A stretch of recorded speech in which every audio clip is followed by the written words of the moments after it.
And welcome to China Now with me, Makiza Latifa. It's so good to be back on your screens with the show. Let's begin with China Currents, where we bring you the latest developments shaping China's technology landscape and innovation drive. So DeepSeek is preparing to release its V4 multimodal model this week, optimized specifically for Chinese-made chips, signaling a new phase in domestic AI capability. Meanwhile, Alibaba has unified its artificial intelligence brand under the name Qwen and unveiled its own in-house AI training chip, strengthening its position in the competitive AI sector. And in a major step for the robotics industry, China has issued its first national standard framework for humanoid robots, setting guidelines for the future development of this rapidly advancing field. These stories and many more are coming up shortly here on China Currents. Please stay tuned. Welcome to China Currents. In this episode, you will see Beijing's grand plan to win the future unveils at this year's 2 sessions. A new AI model from DeepSeek that could shake the very foundations of global computing power. China's first ever national standard framework for humanoid robots and the safety provision embedded within it. An in-time evacuation of Chinese citizens from the Iran war. And finally, a small but meaningful water project in rural Sri Lanka that tells a much bigger story about Chinese investment overseas. Let's get started. First, China reveals its plan to win the future. This week, nearly 5,000 delegates gathered in Beijing for what may be the most consequential political event of the year, the annual 2 sessions. This is where the National People's Congress and the Chinese People's Political Consultative Conference meet to review legislation, set the country's strategic direction, and signals to the world what Beijing considers its highest priorities. And this year, the stakes could hardly be higher. At the center of the proceedings is the unveiling of the 15th Five-Year Plan, a sweeping blueprint for how China intends to drive its economic growth from 2026 through 2030. Premier Li Qiang delivered the government's work report on the 5th of March, the opening day of the NPC session, laying out the headline target, a GDP growth goal reportedly in the range of 4.5 to 5%, a fiscal deficit ratio steadied at around 4% of GDP, and a consumer price index target of approximately 2%. But the real story is not in the numbers, it is in the strategy. Beijing is doubling down on what it calls new quality productive forces, a concept that prioritizes innovation-driven industries over traditional growth models. The plan calls for what officials have described as extraordinary measures to achieve decisive breakthroughs in core technologies. And 4 sectors in particular sit at the very top of the national priority list: robotics, artificial intelligence, semiconductors, and clean energy. The recommendation adopted by the Communist Party leadership last fall spotlighted an ambitious range of forward-looking technologies beyond these 4 pillars: quantum computing, biomanufacturing, hydrogen and nuclear fusion power, brain computing, interfaces, embodied artificial intelligence, and 6G mobile communications. And the plan goes further, calling for an AI plus manufacturing approach in which large state-owned enterprises serve as anchor adapters, integrating startups and specialized suppliers into a coordinated national innovation ecosystem. On semiconductor, the plan is expected to prioritize breakthroughs in 6 specific technologies bottlenecks, overcoming constraints in chip manufacturing equipment, materials, and software, especially those related to advanced lithography. One stated target is to localize at least 90% of core component and computer numerical control system in critical industry machinery. On AI, China is pursuing an AI Plus strategy, integrating artificial intelligence deeply into manufacturing, logistics, healthcare, finance, and energy systems. The objective is not merely to build the best models, but to embed intelligence across the entire real economy. And perhaps most significantly, analysts say Beijing is no longer content with being the world's factory floor. The target now is to become a key global supplier of technological know-how and expertise, the source of the AI system, the chips, and the robots that other countries will use to power their own economies. Now let's take a moment to survey the ground already gained, because these ambitions are not emerging from a vacuum. During the 14th five-year plan period, from 2021 to 2025, China's total national research and development expenditure exceeded 3.6 trillion yuan, that's roughly $508 billion, representing a 48% increase compared to 2020. The number of high-level international journal publications and international patent applications ranked first in the world for 5 consecutive years. China's comprehensive innovation capability ranking climbed from 14th in 2020 to 10th in 2024. In robotics, China installed base of industrial robots surpassed 2 million units, making it the largest in the world by a wide margin, deploying more industrial robots than the rest of the world combined. In clean energy, China now accounts for over 75% of global lithium-ion battery manufacturing and nearly 80% of solar module production. Its new energy vehicle company has become the dominant forces in global EV sales, with NEVs accounting for nearly half of all new cars sold in China in 2024. In AI, the number of Chinese AI enterprises surpassed 4,500 by the end of 2024. Internationally influential innovations have been achieved in foundational models, humanoid robots, and large-scale language systems. And China's open-source AI movement, led by DeepSeek and Qwen, has demonstrated that cutting-edge performance can be achieved at a fraction of the cost traditionally assumed necessary. Even in semiconductors, long considered China's most significant vulnerability, progress is accelerating. Chinese firms have ramped up domestic chip fabrication equipment purchases, and the value added by high-tech manufacturing industries grew by 42% compared to the end of the 30th five-year plan period. Gaps remain particularly in leading-edge lithography, but the trajectory is clear. What makes China's position particularly formidable is the reinforcing effort across these sectors. Strength in battery technologies feeds into electric vehicles and grid-scale energy storage. Advance in AI accelerate robotics and autonomous driving. Progress in advanced materials benefits everything from chip manufacturing to aerospace. According to a recent Rhodium Group analysis, this systematic interdependence has become a compounding engine for China's industrial momentum, creating not just faster scaling, but also accelerating learning curves, lower costs, and the ability to pivot quickly as conditions shifts. China is now the main trading partner for 95% of countries worldwide, up from 70% in 2015. It accounts for 29% of global manufacturing value added.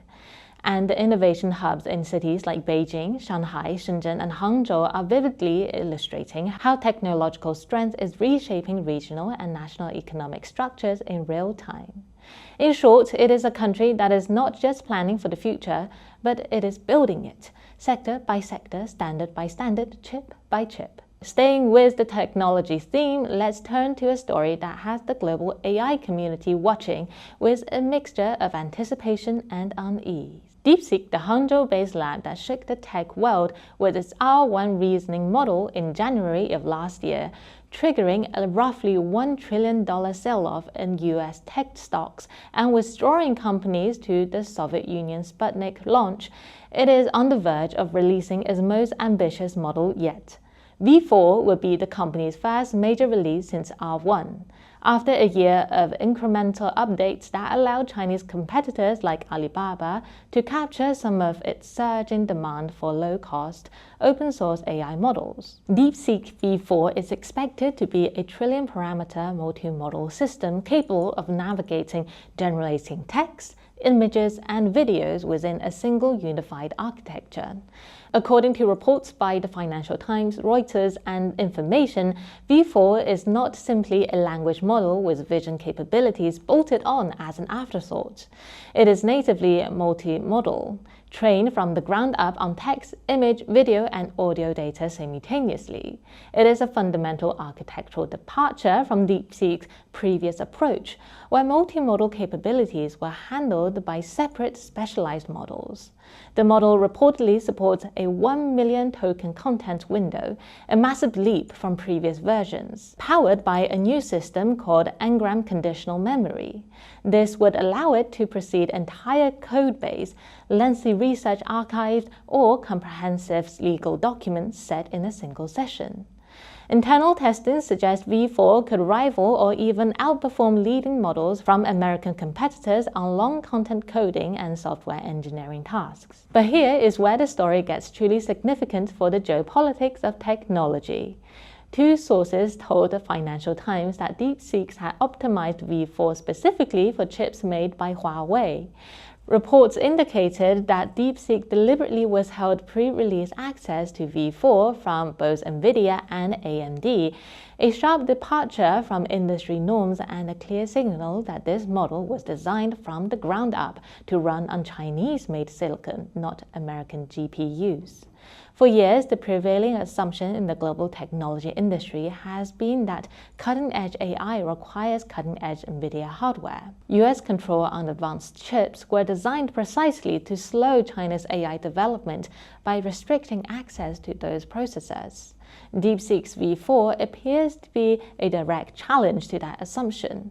If a trillion-parameter frontier competitive model can achieve its full capability on domestic-produced chips, then the strategic logic underpinning Western chip restrictions begins to erode, and with it, perhaps a key pillar of American technological leverage. The timing is no coincidence. The release is expected during the first week of March, just as the two sessions get underway, a moment of maximum political visibility. Whether V4 ultimately lives up to the hype remains to be independently verified, but the direction of travel is unmistakable. China's AI ecosystem is building its own complete infrastructure stack, from chips to models to applications, and once assumed dependency on Western hardware is loosening faster than many expected.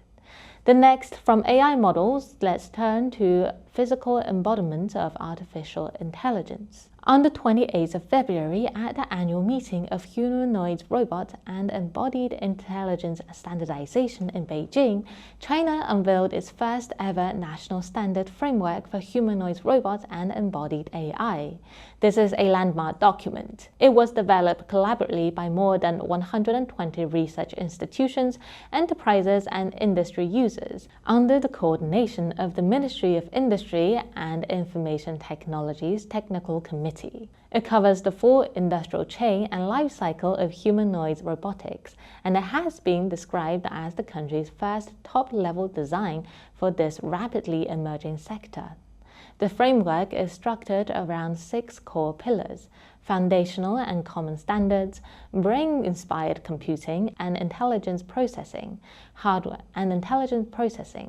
components including limbs and body structure, complete machines and integrated systems, applications, and crucially, safety and ethics. Let's focus on that last pillar because it may be the most consequential for society at large. The safety and ethics standards are not a perfunctory appendix. They are designed to run through the entire industrial life cycle, from design and manufacturing to deployment, operation, and eventually decommissioning. The framework establishes what officials and industry participants have described as strict human priority protections. In any scenario where a humanoid robot operates in a public space, a workplace, a healthcare facility, or a home, the physical safety and well-being of human beings must take precedence over operational efficiency or commercial objectives. The framework also incorporates comprehensive privacy safeguards. As these machines become more capable, equipped with cameras and microphones, the question of what data they collect, how it is processed and stored, and who has access to it becomes paramount. The standard system addresses these concerns by requiring data management protocols that covers the entire life cycle of model training and deployment. Additionally, the framework established standardized evaluation scales for intelligence levels and reliability, so that consumers, businesses, and regulators can make informed assessments. It promotes unified task definitions and consistent testing methodologies across manufacturers. And it addresses what the industry calls the assembly trap, the challenge of maintaining consistent safety and performance while scaling from prototype to mass production, where even subtle mechanical differences between individual units can be amplified when integrated with large AI models.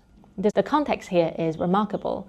According to official figures, 2025 was China's first year of humanoid robots mass production, with over 140 domestic manufacturers releasing more than 330 models. Companies like Unitree Robotics shipped over 5,500 humanoid units last year alone. Application scenarios are expanding rapidly across industrial manufacturing, household services, healthcare, and senior care. The rapid growth without standardization risks fragmentation, inconsistency, and ultimately harm. As Unitree's founder Wang Xinxin put it, to enable robots to generate work in real-world scenarios, industry-wide standards are absolutely essential. And with no dominant global standard yet in place, China's early and comprehensive move could position it to shape international norms in humanoid robots for years to come. Moving on, let's shift now from technology to geopolitics and to a story of human urgency. On the 28th of February, the United States and Israel launched joint invasion against Iran in an operation that killed Iran's supreme leader, Khamenei, along with dozens of senior Iranian security and government figures. The strikes triggered the Middle East into its most dangerous escalation in decades.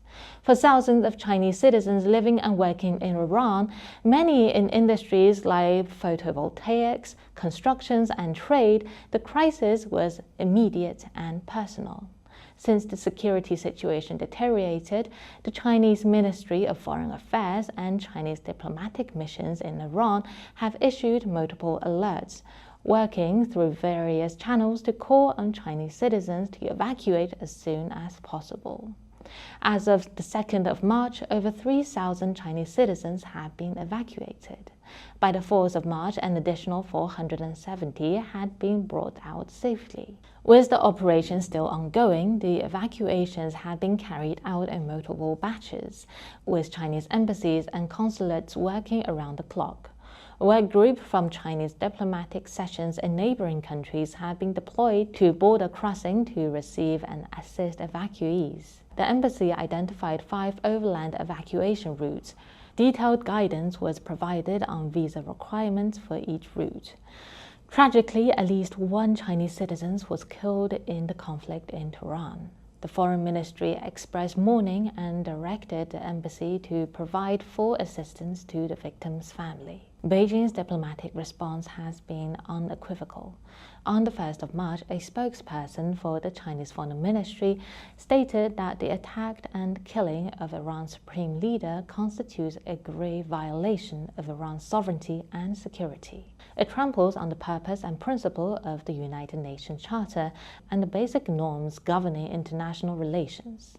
China firmly opposed and strongly condemns these actions. Beijing called for an immediate halt to all military operation and urged all parties to prevent further escalation, resolve issues through dialogue and negotiations, and maintain peace and stability in the Middle East and the world at large. But Chinese Foreign Minister Wang Yi simultaneously emphasized that China supports Iran in safeguarding its sovereignty, security, territorial integrity, and national dignity, and in protecting its legitimate rights and interests.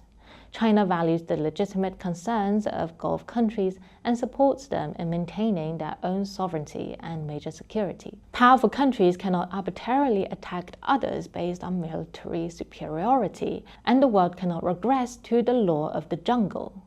This remains a rapidly developing situation, and we will continue to bring you updates as events unfold.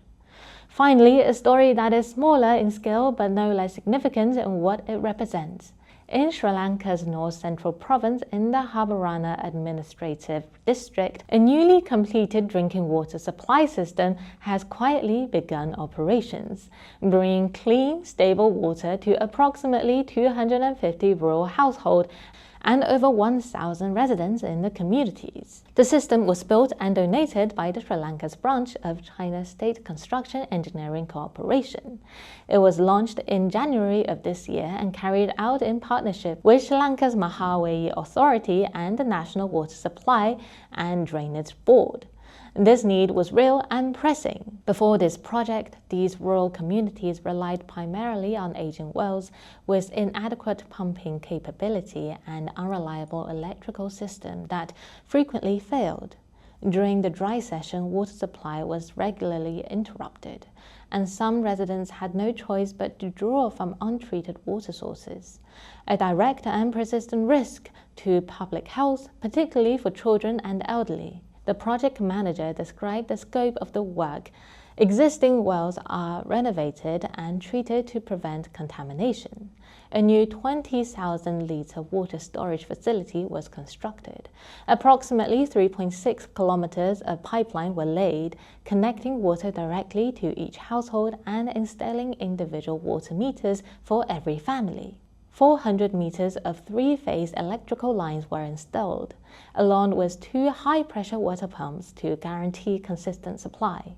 After completion, the entire system underwent rigorous pressure, electrical, and pumping tests to verify safety and reliable operation, and it fully meeting local rural water supply standards. It is not a headline-grabbing mega project. There is no skyscrapers, no high-speed rail lines, no deep-water ports, but for the families in Habarana who can now turn on a tap and know that clean water will flow reliably, safely every day, the impact is not abstract. It is immediate, it is personal, and it is transformative in the most fundamental way. It means children can drink without risk of waterborne illness, women no longer need to walk a long distance to fetch untreated water, and farmers can plan their household without dreading the next dry season. This project speaks to a dimension of Chinese international engagement that often goes unnoticed in Western media coverage. Targeted community-level infrastructure investment that address basic human needs and build lasting goodwills at the grassroots level. Across the developing world, similar projects in water, electricity, telecommunications, and transportations are quietly reshaping how communities experience China's presence. And that, in the long run, may matter as much as any trade agreement or diplomatic communique.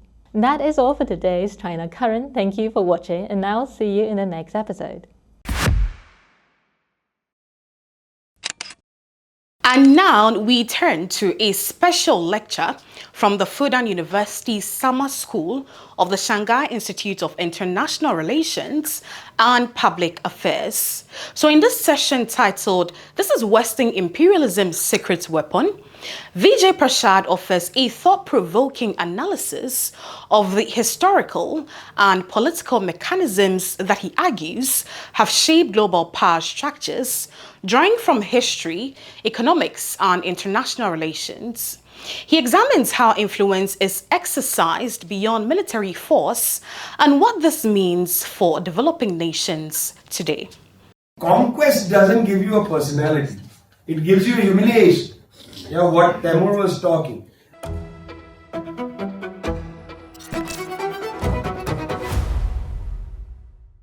When the People's Republic of China was established, a quite active intellectual discussion was happening in China among the Chinese historians. That question is, when did the modern times start in China? And we arrived collectively at one point that the modern time starts at 1840, specifically at that moment. It's not because overnight that China became modern at that moment. It's because from that moment on, two worlds meet. And inevitably, two worlds, two forms of universalism, two forms of interacting with each other start to emerge. And that engagement is not only just on an ideal level, that engagement is brutally material. To China, that means the Opium War. China was forced to join a thing that Marx would call the world market. And I guess the same thing happened in all across the world. So this is the first question I want to throw. When did modern times start in your own relevant part of the world? And why this is the moment? Who wants to start? The thing is, our part of the world is the same part of the world. unless you go in the Islamic history direction. No, I'm thinking, it's the British conquest of India, Right. which itself takes about 100 years. Yeah.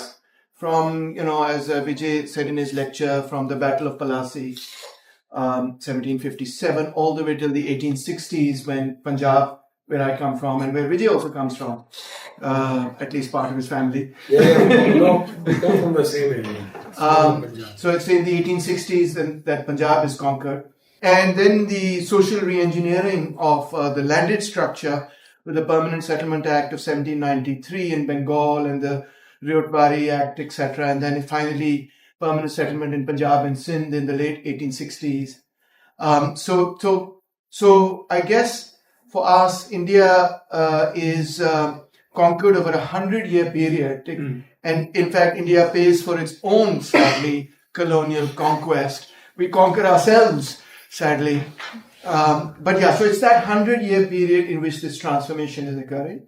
If I were to skip to the other side of the equation, which Vijay alluded to, which I am not part of that civilization, although, I'm part of Indian civilization.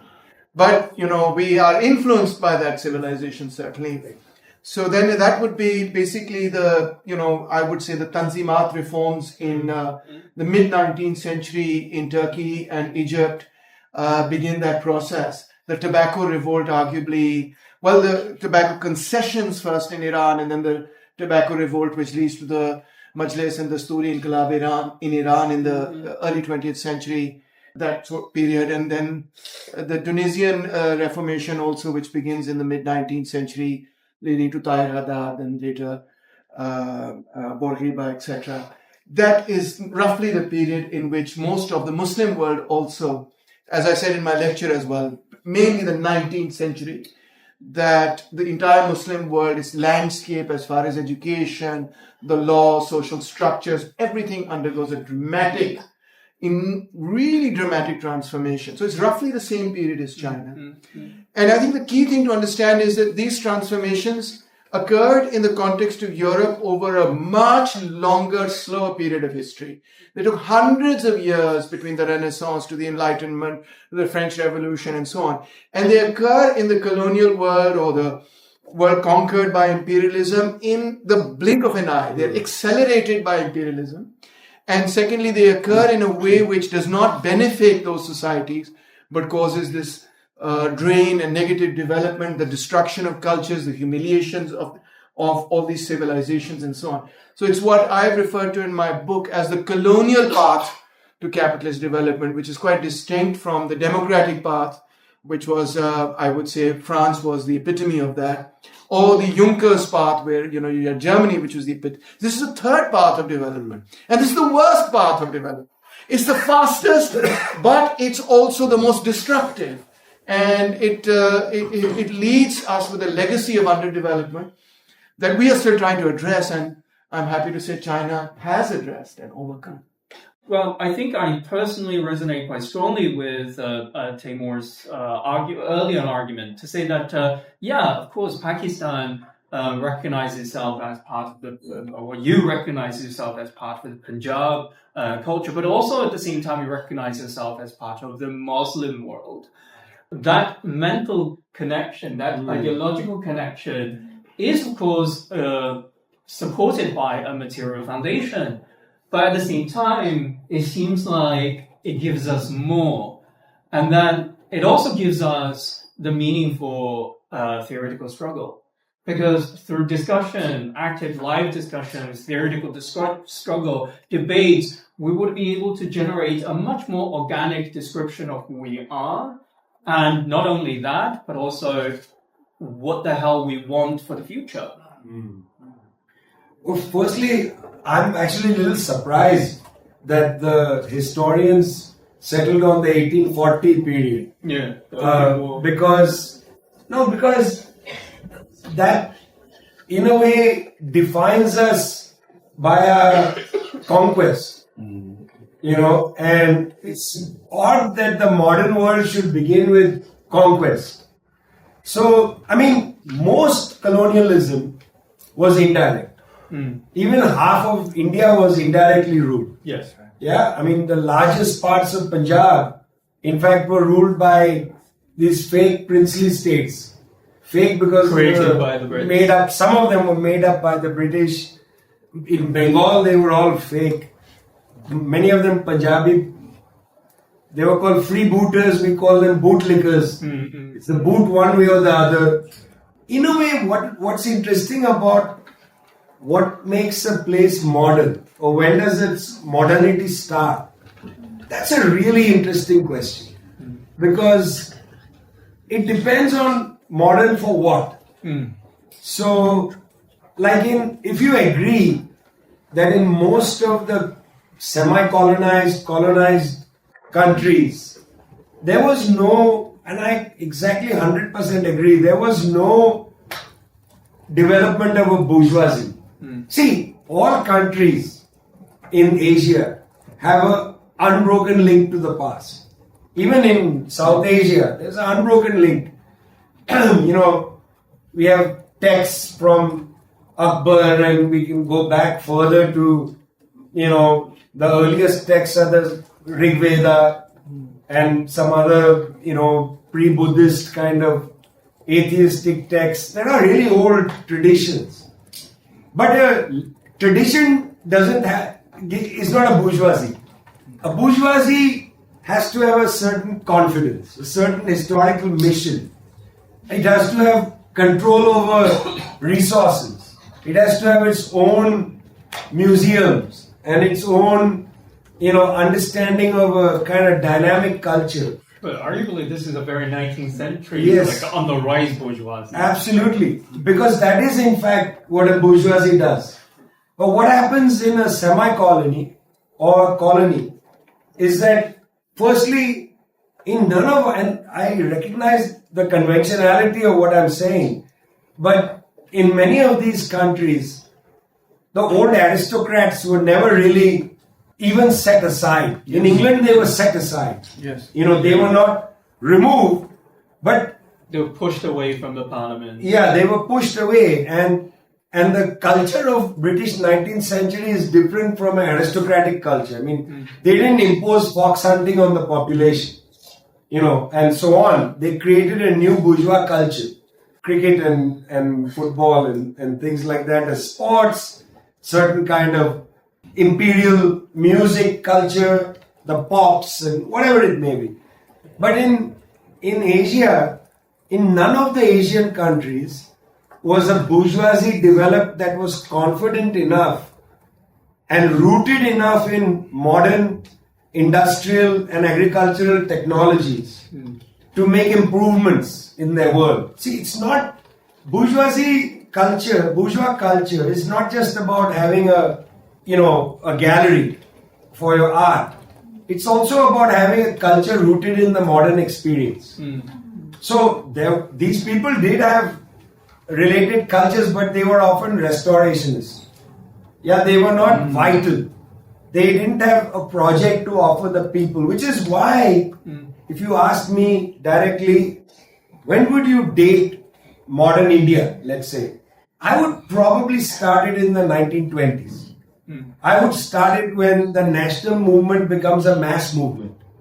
When the communist movement begins, when the trade union movement begins, when the big agricultural struggles take off, because at that point there is an idea developing of the Indian personality, which doesn't happen beforehand.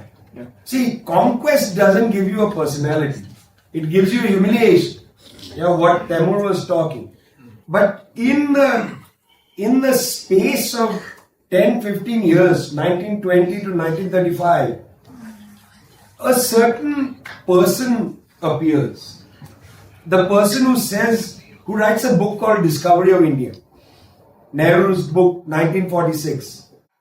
Discovery of India is written in 1946. He published the year before partition, independence and partition. That book was not written in the 19th century. In the 19th century, books could not have been written with that title, that confidence. My Discovery of India. The book is called The Discovery of India, not My Discovery. The Discovery of India. Then, if you look at the other books, even Gandhi's book, 1917, Hind Swaraj, India the Free. What a title, man. Hind Swaraj. You didn't see that in the 19th century. So, in that sense, it's actually a good idea, exercise, to go back and debate the Chinese historians. No. I agree with most of the things, but I want to add a bit of more nuances to it. One, I agree that your argument focuses on national identity emerges with the agency, the notion of agency. I need to have that. But that argument, I have two problems with it. Yeah. One, does Pakistani friends agree with it? So your Indian national identity and Pakistani national identity, where do they come from in the first place? And the agency, does the agency have a certain limit, or does the agency have to manifest it itself in the format of excluding the others, like the Europeans do? We would argue, the Europeans would argue that nationalism is about pure blood and sort of your coherence and historical path, and then that creates exclusions. And also, arguably, it creates hierarchy. So, how do we prevent how do we separate agency from hierarchy? And also, the second problems I have, which regards with where does the agency come from? If we put that the moment of Indian modern at the point when Tagore starts to argue about nationalism, when Gandhi starts to write about Indian independence, then we sort of are vulnerable for the assumption that those guys descend from back here. No, because, and by the way, it's also Muhammad Iqbal. Right. Because this is You when want it's to trace it back a little yeah, bit? no, it's exactly the same, around the same year. Right. Iqbal's first book of poems comes out in 1920 something. But No, it's 23. something of that. And in that first book is Sare Jahan Se Acha.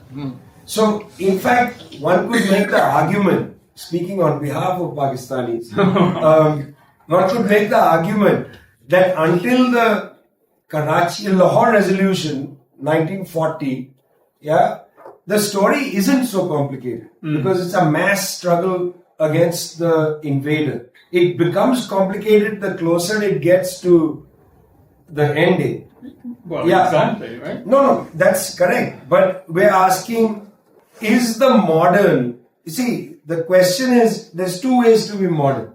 One is integration into the so-called modern world, which in both your examples was integration with imperialism. No. Which makes me very uncomfortable. Accusation. Yeah, why you said 1840 and he says 1757.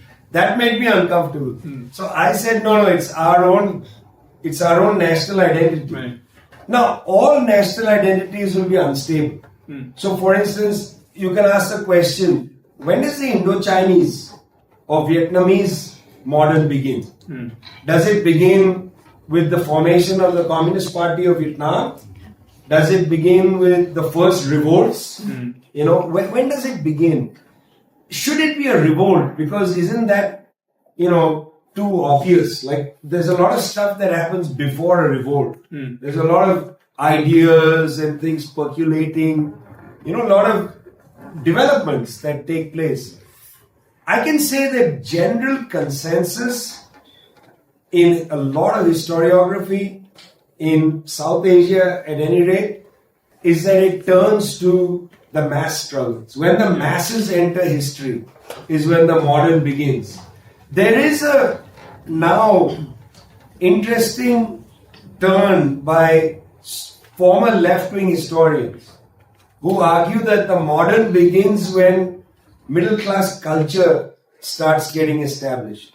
Yeah, that's your Partha Chatterjees and company, Bengali middle class. But that's a very narrow approach. True. Yeah, I prefer when mass struggles become a reality, you know, as a way to start charting out, because otherwise the modern is extremely class biased. Yeah, I think we agree on that point. And in fact, the reason why 1840 was traced as the beginning of modern time, you can see that. You can see the justification right on the letters that was carved on the people's monument of the monument of people's revolution.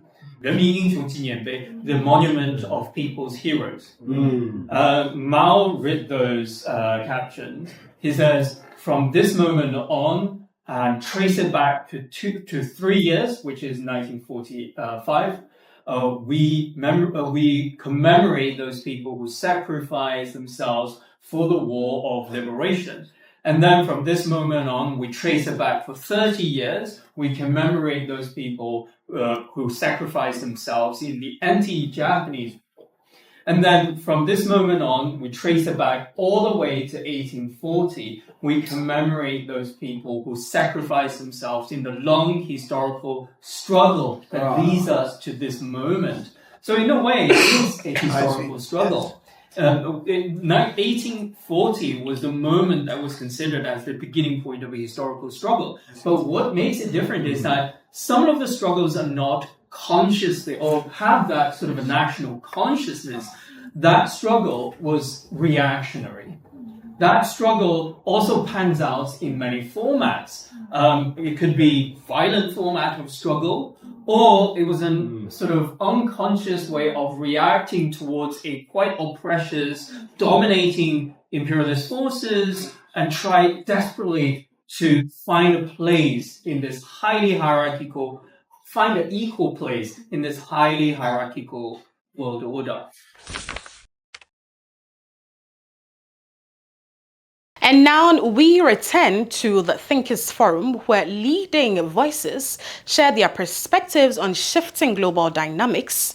In this edition, Paulo Batista offers a cautionary message titled, Don't Trust the West 10. He examines changing geopolitical alignments and reflects on what he sees as a deeper strategic calculation behind recent policy shifts, urging countries in the global south to approach evolving Western positions with careful scrutiny. They want to signal to the United States, look, what you're doing to us has consequences. We will move closer to China.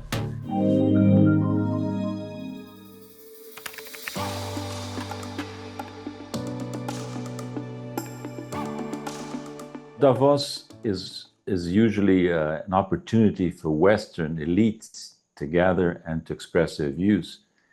And one highlight from Davos meeting this year were the clear signs that there's an ongoing fragmentation within the Western bloc.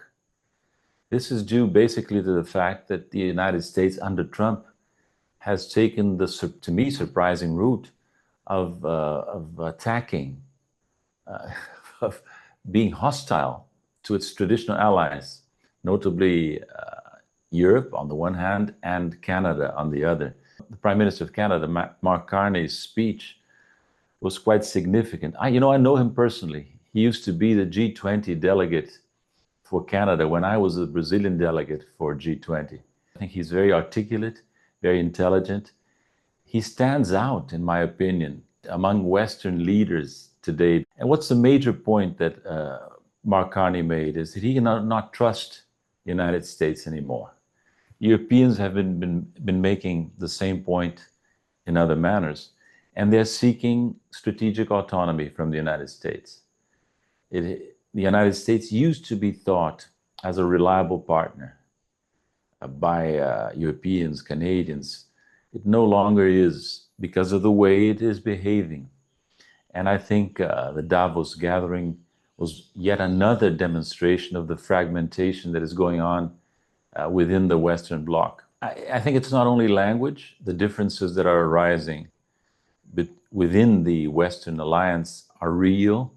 If you think of all the major mechanisms and institutions that the West use traditionally, they are all weakened. NATO is weaker. The G7 is weaker. I wonder if it will still meet at all. Two aspects of strategic independence. One is military. The Europeans, for example, now realize that the military dependence on the United States can be a big problem. The other is economic, because the United States has not only been threatening to use force against former allies, but it has actually taken measures, economic measures, notably tariffs, against Europe, against India, against Canada. So these countries are seeking to diversify their relations with foreign countries. Canada is a difficult situation. Canada is highly dependent on the United States for its trade. So the rift between Canada and the United States is potentially very serious for the Canadian economy. But even Canada is realizing that things are no longer the same. Look at the case of India, for example. You know, India has been traditionally a country within the BRICS group that has obstructed progress, obstructed discussions in some areas because, for example, it sees proposals to de-dollarize or to build alternatives to the US dollar and the Western system as something that would rattle the nerves of the United States. So India has been very uncooperative, let's put it this way, within BRICS. Why? Because it thinks or thought that it has or had a special relationship with the United States. Now in 2025, the United States slapped very high tariffs on India, sometimes even higher than the ones imposed on China.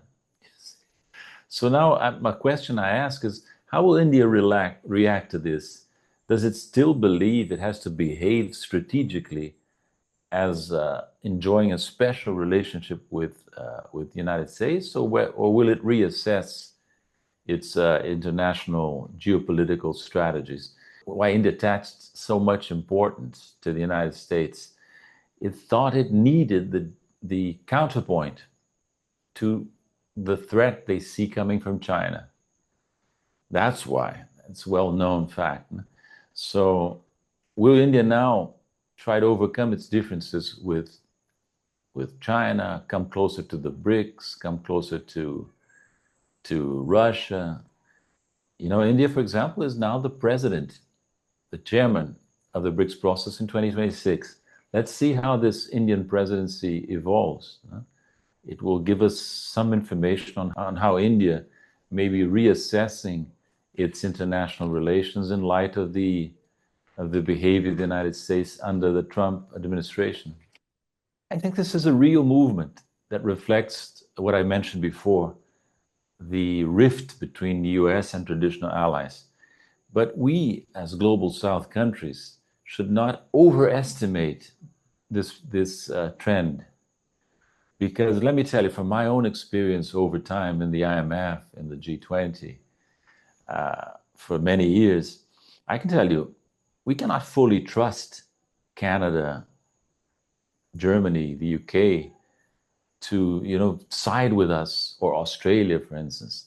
You often have situations where Australia, Canada may disagree with the United States, move away from the United States, but fundamentally they're part of the sometimes called global north, high-income countries with a colonial past, with an arrogant attitude towards the global South countries. Just look at the way they behaved in recent months. When Trump attacked, when the U.S. attacked Venezuela, the Europeans and the Canadians said nothing or even supported. Now, then the situation changed. Or when the United States and Israel attack Iran, they normally get support from their traditional allies, at least politically. Now, when the United States threatens Greenland, suddenly the Canadians, the Europeans are all concerned about international law, about respecting sovereignty. So if you look at these countries intensely practicing double standards all the time, you see, this is not to say that China, Brazil, and other global South countries should not engage in relations with the Europeans, with the Canadians, on our terms, of course, negotiating strongly. But we should not pin too many hopes on this counterpoint to the American empire, let's put it this way. I think clearly countries like the UK, Germany, Canada perceive the situation as very difficult for them, and they want to hedge against US hegemony by increasing ties with China. I think they genuinely see China as an important economy, of course. Nobody denies that. I mean, China is the world's largest trading nation. It has become the largest GDP on a PPP basis, overtaking the United States. So all countries of the world look to China as important in economic terms. Now, what these recent moves also mean is that they want to signal to the United States, look, what you're doing to us has consequences. We will move closer to China. They hope, perhaps, with these moves, not only to engage with China economically, but also to signal to the United States that the Trump administration needs to change its behavior. So I think it's short-term hedging, yes, but it's also a genuine attempt to diversify, given that dependence on the US is no longer something you can bet on. One must realize that the West is a civilization on its own, a civilization that comprises Europe, the origin of this civilization, and offshoots like Canada, United States, Australia, you see. But it's the same civilization, the same mentality. These were the countries, notably the Europeans and later the United States, that exercised colonial power in a brutal manner all over the world, in Latin America, in Africa, in Asia. So we must not forget this, you know. They are part of another world, let's put it this way. They are high-income countries. They hang on to their privileges. They hang on to their power. So, of course, Brazil, India, China, even Russia will seek to explore these rifts among the Western countries. But we must be clear about the strategic aspect of the Western bloc. Huh? They may come to terms in the future and disappoint us if we put too much reliance on the rifts that Trump is producing. Huh? Well, relations between Brazil and China are a good example of intra-global South cooperation. China has been the major market for Brazilian exports for some time now, much more important in volume than the United States, for example. This is already a reality in the last 10 years. And China is an important investor in Brazil, including in infrastructure projects. And we cooperate within the BRICS process since 2008. So relations between China and Brazil are steady. They're important. Now, the question we can ask ourselves about this relation is whether the US claim that it needs to exercise hegemony in the Western Hemisphere, claim that it's been repeated many times in recent months, whether this will be an attempt to interfere in the relations, economic and political, between Brazil and China. And this is a crucial question for Brazil and also for China. For Brazil, because as I said, China is our main economic partner. For China, because Brazil is the main Latin American country, and the country where where China has the most interests in absolute terms. So China and Brazil must prepare, in my opinion, to withstand the pressure that is coming, that is already happening, to break or weaken the ties between these two large countries of the global South.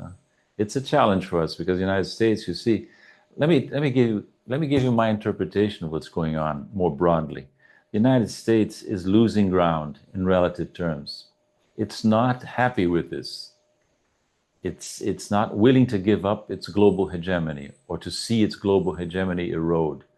And it's willing, and that's the crucial point, it's willing to use all means, including military force or threat of military force, to maintain or to reverse this declining trend.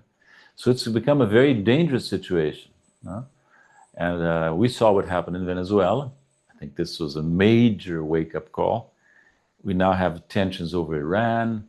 So the situation for us is very difficult. It's unprecedented in a long, long time. I think this is the worst geopolitical situation since World War II, which is not something to be underestimated.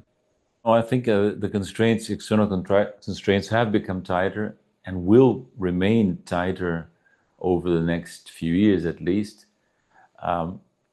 Note that the Venezuela situation is quite significant. Not only the attack, the kidnapping of the president and the bombing of Caracas, but also the attempt of the United States, which is apparently working for now, to exercise actual control over the new government, over the new president, the vice president that was brought as interim president into power. The United States openly threatens Delcy Rodriguez with attacks if she does not comply with United States demands and orders. So the United States is trying actually to implement a protectorate, some sort of neo-colonial relationship with Venezuela. So one thing I wonder, I'm not well informed about this, is how China will respond. Because China had many economic interests in Venezuela as a trading partner, as an investor, as a creditor to Venezuela. Will China allow the United States to simply disrespect or to force Venezuela to disrespect these commitments? I think this is a major test for China, see, because if China adopts a relatively passive attitude in the case of Venezuela, this will encourage the United States to attack, as you say, other countries. Well, Cuba is already under enormous pressure. Enormous pressure. There's an attempt to make some sort of regime change in Cuba by the United States. You said Brazil will soon be attacked. Let me tell you, I think with respect to Brazil and with respect to Colombia, what the US administration will probably focus on is to help come to power in Colombia in the elections in May and in Brazil in the elections in October, politicians who are potentially vassals to the United States, politicians aligned with the United States, like Milei in Argentina. So the May elections in Colombia, as well as the October elections in Brazil, are quite critical. If the United States manages to put a political ally or political satellite in power in these two countries, then it will have achieved its objectives without firing a shot. You see, that's the most comfortable route that the United States can take. So it's very important to watch whether Petro's candidate will win in May. The polls look good for him. And whether Lula of Brazil will be able to re-elect himself in October. I think these two elections are quite crucial to understand the relationship between the United States and Latin America. Financial autonomy is another important aspect of strategic autonomy. Our countries generally, and this applied even to China until recently, were excessively dependent on the dollar and on the Western financial system. And we are taking steps, especially the larger countries of the global South, like China, India, Brazil, and others. We are trying to wean ourselves from dependence on the dollar system. So, for example, transactions among countries within BRICS and outside BRICS are increasingly done in national currencies, bypassing the dollar. The Chinese have been very active in creating alternative mechanisms, alternative institutions. For example, an alternative to SWIFT, the Chinese, the CIPS, the Chinese Integrated Payment System. This is important because SWIFT is a weapon of US power, of sanctions. The reserves. China has reduced enormously its amount of T-bonds, treasury bonds of the United States in the composition of its reserves. It was at one point, if I'm not mistaken, $1.4 trillion. Now it's down to less than 700 billion. It's cut by half its exposure to US treasuries. Brazil has also started de-dollarizing its reserves and buying gold. China is also buying gold. Russia is buying gold. India is buying gold. Iran is buying gold. Gold's prices are soaring, as we know. And this reflects, what does this reflect fundamentally? In seeking financial autonomy, global South countries are moving away from the dollar because the dollar is no longer seen as a safe asset. The safe reserve asset is more gold than dollar, provided, of course, we keep gold at home, warehoused at home. If you keep gold in London or in New York, as many countries do, including Brazil, insofar as I know, this is not a safe asset. Because we saw what happened to Venezuela's gold reserves in London. They were frozen at one point, and they remain frozen, insofar as I know.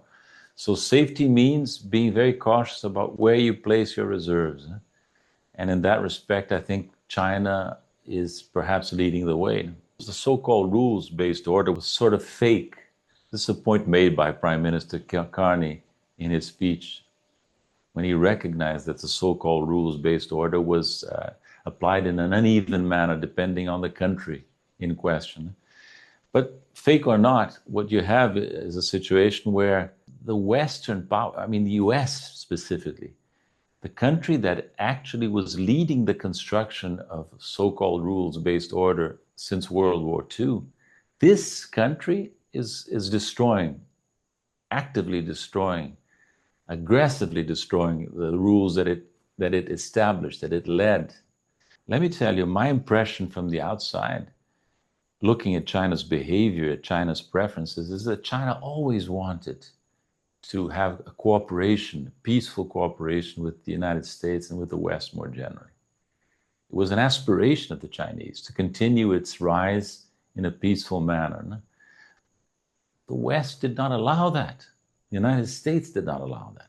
When the United States saw that China's progress under the rules-based order that it had constructed was outshining the United States, it decided that the rules no longer fit their interests, and they simply discarded them.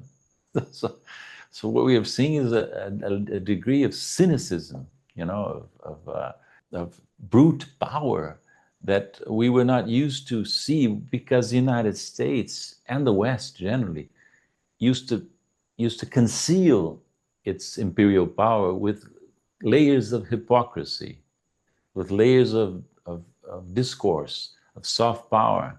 So now we see imperial power in its brute form. There's an advantage for us in that, because we now can no longer fool ourselves. We can no longer fool ourselves that we can have a balanced and peaceful relation with the United States. We need to prepare for the worst. And I think many countries around the world are doing exactly that. I think the more likely scenario would be gradual adaptations. This is a scenario that, for example, China engages in. China is gradually adapting, doing more than it says, the usual Chinese approach. There's this Indian saying that when all is said and done, more is said than done. That's true for most countries. More is said than done. But it's not true for the Chinese. The Chinese, they do more than they say. And they're doing this process of gradual adaptation. Now, what can change that? Two things I would mention. If the BRICS which include all the major nations of the global south, if the BRICS manage to construct institutions, even if only not global, but plurilateral, say, this will change the global financial architecture substantially. For example, if the BRICS manage to put together a cross-border payment system alternative to SWIFT, if the BRICS manage to put together some sort of new reserve currency as an alternative to the dollar, looking at the next 5 to 10 years, this would be a major change. What can force us, by us I mean the BRICS, to move forward more clearly in the direction of a new architecture is a situation where a new major financial crisis might erupt in the United States. A lot of observers of the United States markets, capital markets, are predicting that. In case a collapse of the financial system occurs again, similar to the one that we had in 2008, 2009, then the situation would change. Because I think then the distrust with respect to the Western system, with respect to the dollar, would soar and would force us into seeking alternatives. And I think a number of economists and policymakers in the BRICS are doing that right now. And that brings us to the end of this week's edition of China Now. We explore the latest developments in China's rapidly evolving technology landscape in China Currents. We also examine global power dynamics through a special lecture from the Fudan University's summer school. And we gained further perspectives in our Thinkers Forum. Thank you so much for joining us. My name is Makiza Latifa. But before I go, please remember to send in your comments, your thoughts, your feedback, and suggestions for the coming episodes of the show through the email provided below. Thank you for watching.